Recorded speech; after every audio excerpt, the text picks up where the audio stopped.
Bonjour tout le monde, c'est Margot, j'espère que vous allez bien, perso moi ça va. Du coup je suis de retour pour vous parler d'un film japonais que j'ai découvert il y a pas longtemps et dont j'ai envie de vous parler. C'est le film japonais Man qui date de 2022 et qui a été réalisé par Kei Ishikawa. Alors récemment il a fait le film Arc, il avait fait Listen to the Universe, Anticipation Japan, alors moi je le connaissais pas vraiment. Je dois vous avouer que je le connais pas des masses. Du coup, c'est un film dont j'ai rapidement entendu parler, mais qui s'est fait vachement discret en France quand même. Par contre, au contraire, qui a gagné énormément de prix au Japon.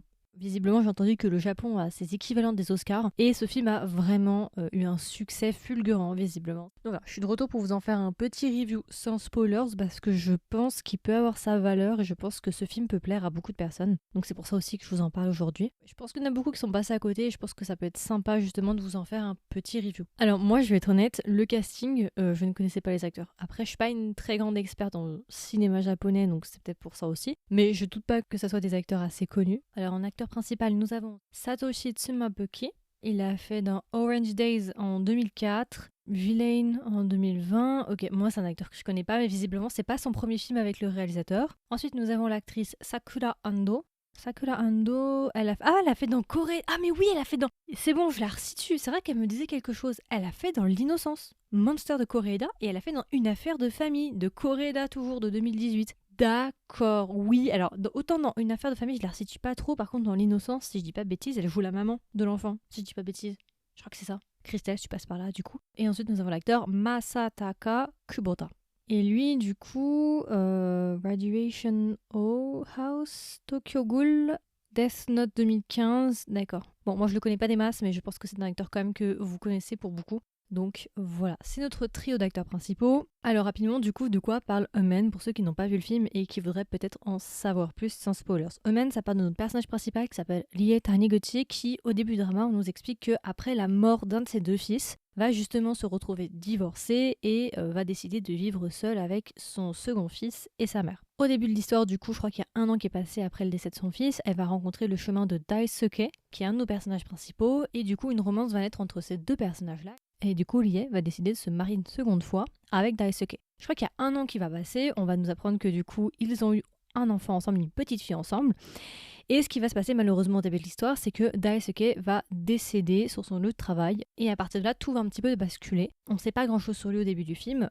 Tout ce qu'on sait, c'est qu'il est issu d'une famille assez riche, mais qu'il aurait plus ou moins coupé les ponts avec sa famille. Et ce qui va se passer, c'est que lors de ses funérailles, forcément, Rie, elle va inviter la famille de Daisuke. Du coup, le frère de Daisuke va venir à l'enterrement, sauf que quand il va venir et il va se prosterner devant l'autel, il va se rendre compte en fait que l'homme qui est sur la photo, c'est pas son frère. Et à partir de là, en fait, on va comprendre que le mari du coup de Daisuke n'est pas vraiment Daisuke et en fait aurait volé entre guillemets l'identité d'une autre personne. À partir de là, Rie va décider d'engager un avocat qui est notre troisième personnage qui s'appelle Akira Kido et qui est aussi accessoirement un coréen japonais de troisième génération. Pour ceux qui connaissent un petit peu l'histoire coréenne rapidement, pour ceux qui le savent, le Japon a colonisé la Corée du Sud de 1910 à 1945. Et ce qui s'est passé durant cette période, bon je vais pas aller trop en détail, mais pour comprendre les tensions qu'il y a actuellement entre le Japon et la Corée, il faut retourner à cette période-là. Et durant cette période, il y a aussi beaucoup de Coréens qui ont dû aller au Japon, alors pour deux raisons différentes, soit ils y ont été contraints, soit d'autres y sont allés entre guillemets de leur plein gré, soit en espérant y trouver une meilleure vie, ou ils ont été mutés, et ça c'est dans le cas où ils étaient chanceux entre guillemets. Mais la majorité des cas c'est des gens qui étaient extradés ou ce genre de choses. Bref.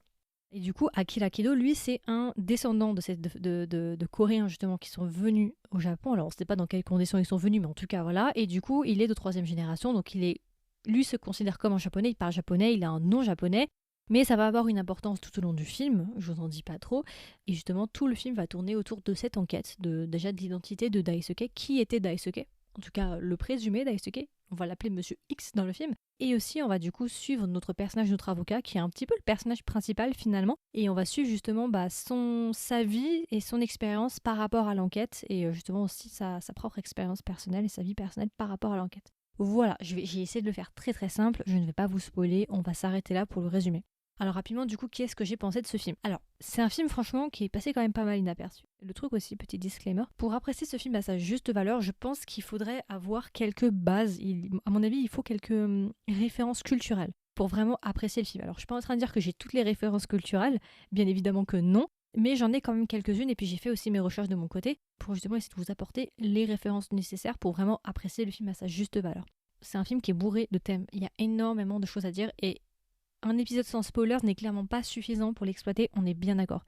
Mais là, j'essaie de vous faire quelque chose de vraiment concentré. J'aurais tellement de choses à dire sur ce film. Il y a tellement de thèmes différents. Un des thèmes principaux, la recherche d'identité. Donc ça va être d'une part avec le personnage d'Aisuke et justement le fait que on ne sait pas vraiment qui il est. Et d'autre côté aussi le personnage du coup de Akira Kido qui est dans une crise un petit peu identitaire.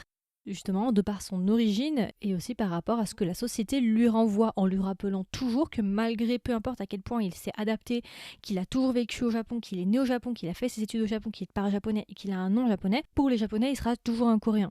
Donc c'est vraiment plein de thèmes différents. Un des premiers thèmes qui est abordé, et c'est un article que j'avais vu, c'est le thème des disparitions qui va être abordé dans le film, et que c'était quelque chose d'extrêmement courant au Japon. Alors il y a plein de raisons différentes, certains veulent échapper à leur vie, à la pression de la société, et d'autres veulent échapper aussi à des dettes, et visiblement c'est vraiment quelque chose, un vrai fait de société, des dizaines de milliers de personnes qui disparaissent chaque année, sans laisser de nouvelles. Et ça c'est vraiment quelque chose qui va être abordé dans le film, et c'est quelque chose aussi que nous on connaît à notre échelle, parce qu'en France tous les ans, il y a des personnes qui disparaissent. Après, je pense que de notre côté à nous en Occident, c'est pas vraiment des gens qui disparaissent par choix, mais je pense que ce sont des personnes qui sont malheureusement enlevées pour des choses un peu plus sombres. Mais ça reste quand même un thème assez intéressant, et c'est un thème, je pense, qui peut un peu tous nous toucher. Donc ça, c'est le premier thème qui va être abordé avec Daisuke. Le deuxième thème assez important qui va être abordé avec Akira Kido, du coup, c'est justement cette question des Coréens, la question sociétale des Coréens. Alors, je vais pas aller trop en détail sur tout ça parce qu'il y a plein de reportages hyper intéressants sur les descendants coréens qui vivent au Japon et le racisme anti-coréen qui est présent au Japon. Et c'est vrai, hein, c'est pas...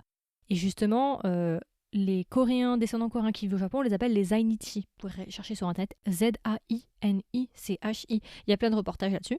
C'est vraiment le thème qui va être abordé justement avec ce personnage de l'avocat.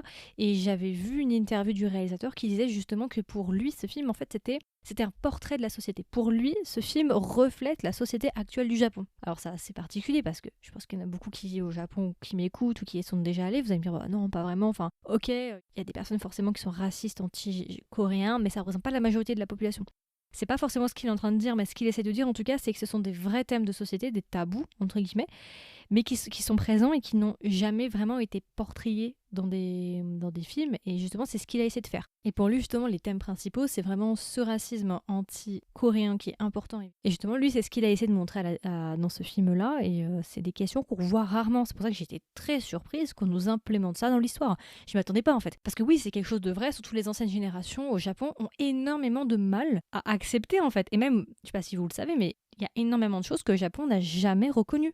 Il y a plein d'atrocités que le Japon a fait qu'ils ne reconnaissent pas et qui ne sont pas du tout étudiées, enseignées à l'école. Donc il y a pas mal de Japonais qui ne connaissent pas 100% de l'histoire. Contrairement aux Coréens qui ont pris justement le soin de garder leur histoire et de la transmettre.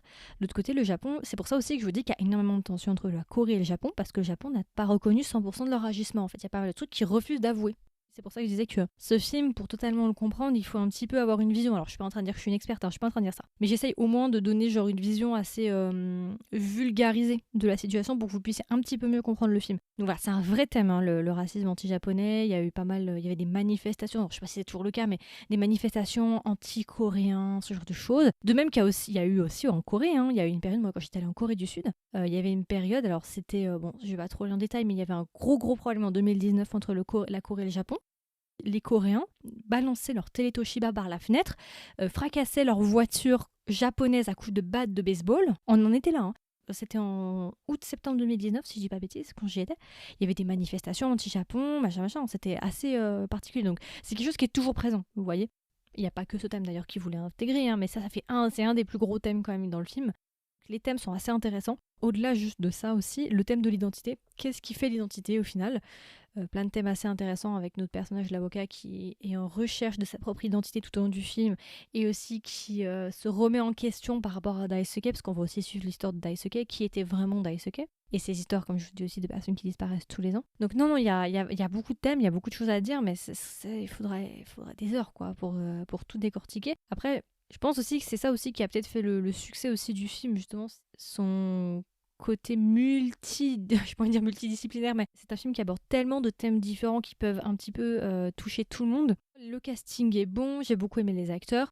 Après, ce qu'il faut prendre en compte quand on regarde ce film, c'est que c'est un film assez contemplatif. C'est un film qui prend son temps, il n'y a pas vraiment d'action, c'est un film qui est vraiment une enquête journalière presque. Je trouve que si vous cherchez un truc avec de l'action, c'est peut-être pas ce qui va vous plaire ici. Après, mes points négatifs, si je devais en avoir, visuellement, moi je suis pas trop fan de l'identité visuelle et de la colorimétrie. C'est pas trop mon kiff. Mais après, bon, c'est secondaire parce que l'histoire est tellement elle est tellement bien traitée et assez bien écrite que finalement, tu fais un petit peu abstraction du reste. Et d'ailleurs, ce que j'aime beaucoup aussi, c'est le goût du détail. Il y a énormément de détails visuels avec ce film, beaucoup de jeux visuels. Il y a le jeu, par exemple, avec la peinture, où vous verrez. Pas mal aussi de dialogues assez intéressantes qui posent des questionnements. Et moi, il y a une scène auquel je pense, et je sais pas exactement comment l'interpréter, mais c'est une scène qui m'a marquée parce que je me suis dit, le goût du détail. Il y a un moment, je vais pas vous en dire trop, il y a l'avocat du coup est en discussion avec quelqu'un, et en gros, il a les mains posées sur une plaque. Enfin, je sais pas en quelle matière ça, mais c'est une plaque. Donc il est en train de parler avec cette personne, et d'un coup, il s'énerve, il se lève, il part, il sort de la pièce, et t'as un close-up sur l'empreinte de la main qui disparaît au fur et à mesure. Et t'as ce close-up justement avec l'empreinte de la main sur la surface noire qui disparaît au fur et à mesure. Il faudrait passer du temps pour essayer d'interpréter ce qu'il a essayé de dire par là, qu'est-ce qu'il a essayé de nous véhiculer avec ce visuel-là. Mais même si on va pas aussi loin que ça, ce que j'ai beaucoup aimé, c'est le goût de l'effort. Et ça, je l'ai tout de suite vu, je me suis dit, tiens, c'est intéressant qu'on prenne le temps, même dans les petites choses, de nous montrer des petites choses, même si ça peut sembler comme ça anodin. Enfin, c'est quelque chose que j'ai beaucoup aimé, je sais pas pourquoi. Je ne saurais pas vraiment pointer du doigt exactement pourquoi j'ai aimé juste ce plan-là, mais j'ai trouvé ce plan très intéressant visuellement, au fur et à mesure. C'était, je sais pas, bref. Si vous avez des interprétations, hein, n'hésitez pas. Peut-être après qu'il est un peu trop contemplatif, peut-être certains vont lui reprocher ça, peut-être un peu lent. Moi, ça va. Étonnamment, je pensais pas l'apprécier. Franchement, je pensais pas du tout. Parce que bon, la colorimétrie, c'est pas mon truc et tout. Mais je sais pas, il y a une ambiance, il y a quelque chose qui fait que t'as envie de continuer en fait. C'est un peu difficile à expliquer. C'est quand même assez bien réalisé, il y a le goût du détail. Il y a des dialogues assez intéressants d'ailleurs. Surtout le dialogue de fin, il y a un dialogue de fin, je vous dirai pas, hein, mais il y a un dialogue de fin, il y a deux personnes qui discutent dans un bar, et j'ai trouvé le dialogue assez intéressant.